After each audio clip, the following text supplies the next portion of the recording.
The main dietary changes that we implemented was that she was often using what I'm going to call fast-acting carbohydrates. So things like crackers or cookies, bagels. She was eating these foods, some because she liked them and some because she knew it was the fastest way to get her blood sugar up when it was going low. But we essentially eliminated these types of crackers, cookies, bagels, and quick-acting carbohydrates from her eating plan. And when we did that, her blood sugars went from this roller coaster highs and lows to fairly flat and stable. Now, what we needed to do also was to make sure that she wasn't going too low because she wasn't eating a lot of carbohydrates in general. She was eating carbohydrates from vegetables and some fruit, but very little at this time, things like grains, crackers, and cookies. That is another reason that it's really important to do this with a professional who is familiar with type 2 diabetes, because her blood sugars were often near the target, but she was at risk for going too low. So we were able to cut her insulin in half at this point because we knew that she was going to be able to follow the eating plan and we didn't want her to continue to have low blood sugars. So when she came back to see us after getting rid of some of those super fast acting carbohydrates, having more slow acting carbohydrates from vegetables and from high fiber fruits like berries, strawberries, blueberries, blackberries, and the vegetables might be things like broccoli, green beans, whatever she liked that was in that green low carbohydrate vegetable list,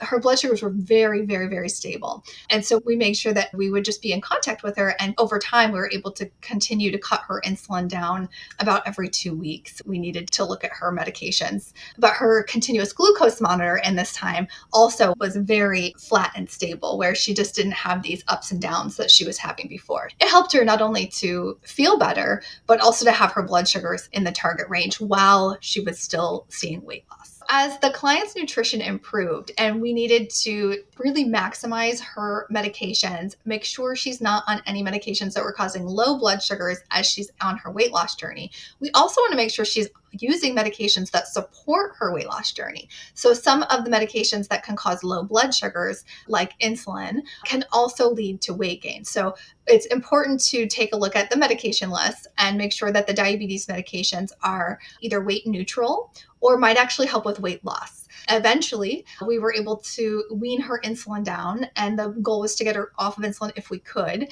And in that time, we did add some diabetes medications just to support her blood sugars as she was losing weight and keep her blood sugars in the target range. Medications that did not cause low blood sugars and did not cause weight gain. So in my private practice, where I don't have direct access to the physicians, I provide my clients a list of these medications that might be helpful to talk with their doctor about, ones that help with both weight loss and blood sugar management, and that also don't cause weight gain. Some examples of medication that can lower blood sugar and help with weight loss are the GLP-1 injections, or now more commonly known as the weight loss injections. But these GLP-1 medications were originally for people with diabetes, and the way that they work is that they help bring your blood sugar down without causing low blood sugars. They also help with appetite control. So it just would make good sense for someone who is weaning off of insulin or trying to get off of insulin to use a GLP-1 medication instead of insulin. And in fact, that actually is what we did with this client. So things like Ozempic, Wegovy. Wegovy is for people without diabetes. Ozempic is for people with diabetes, but it also could be Trulicity, Victoza, and now we have Mounjaro.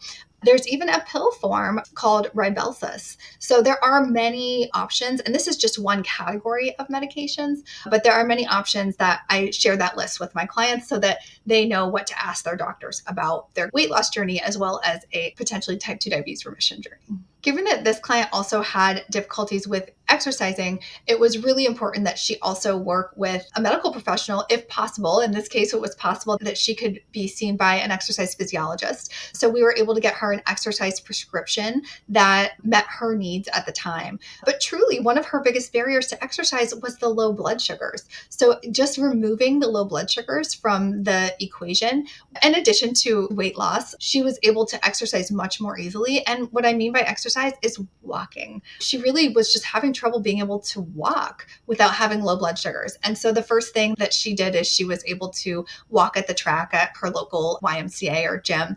And she was so excited that she was able to do that. And what we find when people start to see that weight loss is that a lot of things start to get better. They all fall into place. So if someone is able to walk more easily, then they're also able to sleep a little bit better. And this really sometimes started with this quality nutrition plan. They really all kind of fold in together, all these lifestyle changes and successes. It's like that momentum is that once you see the weight loss, then you are able to move better and move more.